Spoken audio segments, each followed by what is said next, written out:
Salut à tous, salut chers parents, salut les amis et les gens de l'internet. On espère que vous allez très bien. C'est Derek de Des parents qui s'aiment et pour clôturer et terminer cette première saison des graines à emporter, on veut vous faire un petit cadeau. On vous offre et on vous donne en exclusivité la graine miracle. C'est quoi cette graine? La meilleure graine du marché. On va vous la donner, on vous l'offre là tout de suite. Alors je ne sais pas si ça vous intéresse, mais si c'est le cas, ne quittez pas, restez là, ça arrive tout de suite.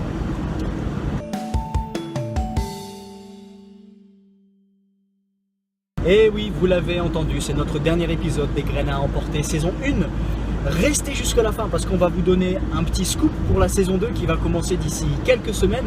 Alors si ça vous a plu, restez bien parce que dans quelques semaines, vous allez avoir encore des thématiques, encore des conseils, des réflexions qu'on veut donner en toute bienveillance, avec aucun jugement, dans l'amour, pour que vos enfants puissent bénéficier de cela. Mais aujourd'hui, on va vous dire c'est quoi cette graine miracle? Quelle est cette graine qui est la meilleure du marché? Et on va vous la dire parce qu'on y croit vraiment. Et elle va, je vous promets, vous éviter beaucoup de problèmes. Et en fait, cette graine répond à la question du comment élever son enfant dans une bonne moralité et comment élever son enfant avec des bonnes valeurs. Parce que c'est un réel problème en fait aujourd'hui. On croise beaucoup de parents, on parle avec beaucoup de parents qui nous disent mais on flippe d'imaginer ce que pourraient devenir nos enfants quand on voit la manière dont les enfants parlent à l'école, comment on voit les parents qui traitent leurs enfants, ce qu'on voit et ce qu'on entend aux nouvelles avec toutes les histoires de viol, de pédophilie, de radicalisation en ligne. Et en fait, ça fait peur à plein de parents de se dire mais comment est-ce qu'on fait pour protéger nos enfants, leur donner des bons codes moraux, des bonnes valeurs morales pour qu'ils puissent s'en sortir tout en restant dans le monde. Et c'est une réelle question en fait, c'est une problématique. Et je ne sais pas si vous savez, mais nous sommes au lendemain du XXe siècle et entre 1900 et 1999, il y a eu plus de morts que si on additionne tous les morts des guerres des 19 siècles précédents. Donc je répète, le XXe siècle a été plus sanglant que les 19 siècles additionnés. Et en fait, on hérite d'un gros problème moral, parce que je pense que c'est un problème moral et spirituel, où en fait, on est là, nous, en 2017, et on se dit, bon, il n'y a pas de guerre mondiale, certes, mais on a vu, là, il y a quelques dizaines d'années, des problèmes où des gens pensaient faire le bien sur une moralité qu'ils s'étaient appropriée, en tuant des gens, et en fait, en faisant le mal. Et ça pose un problème, c'est la question de la moralité subjective. La moralité subjective, c'est-à-dire, j'ai des valeurs, et je pense qu'elles sont bonnes, et je les fais, et en fait, toi tu as des valeurs, tu penses qu'elles sont bonnes, et tu peux les faire, et personne ne va venir t'embêter sur tes valeurs morales ou sur mes valeurs morales. De toute façon, on fait ce qu'on veut. Ça, c'est la morale subjective. Et beaucoup de parents pensent que par leur morale subjective, ils vont réussir à éduquer leurs enfants de la bonne manière. Mais ça pose un problème. Elle est basée sur quoi, cette morale subjective? Votre opinion de morale est basée sur quoi? Et on est tous basés sur quelque chose. On est tous basés sur quelque chose. Et nous, on veut vous donner la graine qui va vous permettre de baser des morales, la morale et des valeurs sur un socle, un fondement qui est un roc. Cette graine-là, elle arrive. C'est un livre. C'est le livre le plus traduit du monde, de l'histoire du monde. C'est le livre le plus lu de l'histoire du monde. C'est le livre le premier qui a été à être imprimé. C'est le livre le plus fiable. Si vous prenez le test bibliographique, il est très fiable. C'est un livre qui s'appelle la Bible, le livre des livres. Victor Hugo, Rousseau, tous les philosophes du siècle des Lumières, tous les écrivains français le citent comme étant quand même un livre exceptionnel. Et dans ce livre, je vous promets, vous pouvez éduquer vos enfants en ayant des bonnes valeurs morales. Et on va vous donner 4 raisons pour lesquelles vous devez lire la Bible avec vos enfants. La première raison, c'est parce que dans la Bible, il y a des valeurs et une morale qui ont fondé notre société judéo-chrétienne.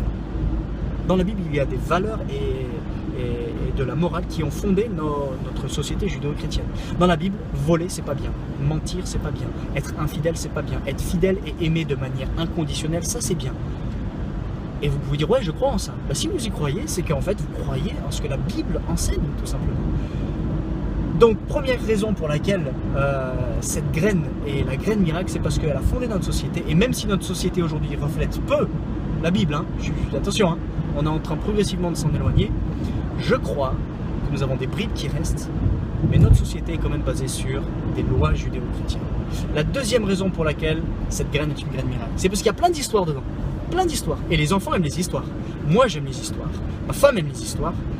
Et il y a plein d'histoires. Alors il y a des histoires avec des bons personnages, il y a des histoires avec des mauvais personnages. Mais dans un cas comme dans l'autre, vous avez une moralité et une leçon à en retirer. Et c'est ça qui est excellent, parce que vous pouvez lire des histoires à vos enfants, et des histoires duquel vous extrayez, vous pressez le jus de ces histoires pour arriver à, tiens, tu vois que mentir c'est pas bien, tu vois que être honnête c'est bien, tu vois que frapper quelqu'un d'autre c'est pas bien, tu vois que aimer son prochain c'est bien, tu vois que faire du bien c'est bien, tu vois que papa et maman ils s'aiment malgré leurs différences, et ça c'est bien parce que ça te donne un cadre. Et il y a plein d'histoires en fait, et donc ça c'est excellent. La troisième raison, c'est parce que dans ce livre, vous avez la personne de Jésus-Christ qui est mise en lumière. Et ça, c'est magnifique, parce que la Bible n'est pas un livre de loi, tu ne feras pas, tu feras. La Bible est un message de rédemption, de venir racheter ce qui a été perdu, sauver ce qui a été perdu, ce que Jésus a fait. Et nous, ce qu'on trouve magnifique, c'est qu'en fait, on voit Dieu en personne qui est venu s'incarner pour incarner tout ce message qu'on appelle la bonne nouvelle. Et donc la troisième raison pour laquelle vous devriez lire ce livre, c'est parce que Dieu l'a fait en la personne de Jésus, et vous voyez en Jésus réellement des valeurs qui sont solides. Vous pouvez y croire ou pas, mais je vous promets que n'importe quel philosophe va regarder Jésus avec sérieux, avec le message qu'il a dit. Et la dernière raison, c'est que beaucoup de personnages dans la Bible, d'ailleurs presque tout le message de la Bible, est orienté vers la régénération future. C'est-à-dire que à beaucoup d'endroits dans la Bible, on parle de passer le relais à la génération future, enseigner la génération future selon les bonnes valeurs. C'est-à-dire que vous avez quand même un condensé, une ADN dans la Bible qui vous enseigne et qui nous encourage à donner les bonnes valeurs à nos enfants. Et cette valeur, et ces valeurs, et cette morale n'est pas subjective. Ce n'est pas nous qui l'avons inventée. C'est là depuis des milliers d'années. Ça a fait ses preuves depuis des milliers d'années. Et ça fait du bien à notre famille. Et ça fait du bien à tant de familles d'avoir ce fondement. Et je vous mets au défi de réfléchir à vos valeurs familiales. Si elles répondent et elles font écho à ce que je viens de vous dire, mais lisez la Bible. C'est excellent. Dans la description, là, juste en dessous, vous allez avoir plusieurs outils que vous pourrez acheter pour vos enfants pour Noël. La première chose, c'est La Bible te raconte Jésus. C'est un tout petit... c'est un livre très très agréable à lire pour les enfants. On en a une, et dedans vous avez des belles images et la moralité de l'histoire qui est mise en lumière, qui lui permet aux enfants de 2 ans de comprendre. Ensuite, vous avez la Bible en manga, qui est excellent aussi pour peut-être plus des ados. Et ça, on vous encourage aussi à le prendre, à le lire, parce que c'est juste exceptionnel. Et vous avez finalement, vous savez, les Bibles à 1,50 € que vous trouvez à Auchan. Vous les trouvez à Auchan pour 1,50 € et ça se lit très bien. Donc voilà, cette graine miracle qu'on voulait absolument vous laisser, la Bible, morale, objective.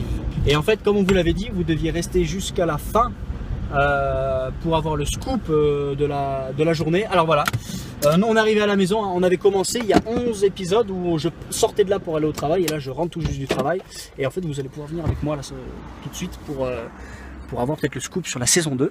Alors voilà, on est chez nous. Donc voilà, le jardin, ça fait plaisir. Daddy's home. Alors c'est souvent comme ça que j'annonce que je suis de retour. Ferme à la clé quand même. Alors, pour info, ce sera quelque part dans la maison où vous allez nous suivre sur la saison 2. Donc c'est quelque part ici, dans la maison, où on passe souvent du temps, où on aura la saison 2 avec Mélissa, où on fera nos petites graines à emporter. Donc écrivez vos commentaires, vos suggestions, mais à notre avis ça se passera, je sais pas, dans les toilettes, dans la salle de bain, ou ça se passera le soir avant d'aller se coucher, ou ça se passera en train de faire la vaisselle, ou alors en train de préparer le repas. En tout cas, la saison 2 arrive très bientôt. On espère que vous allez passer un très très bon Noël avec vos enfants.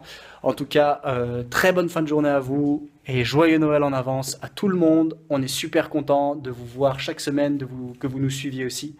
Et en fait, les enfants viennent de finir leur sieste là. Pour ça, je suis un peu tout seul. Et puis Joseph est en train de faire ses dents, donc les siestes sont courtes. Salut, à très bientôt tout le monde. Ciao. Des graines à emporter, un regard différent sur la parentalité. Davantage de ressources sur desparentquis'aiment.com.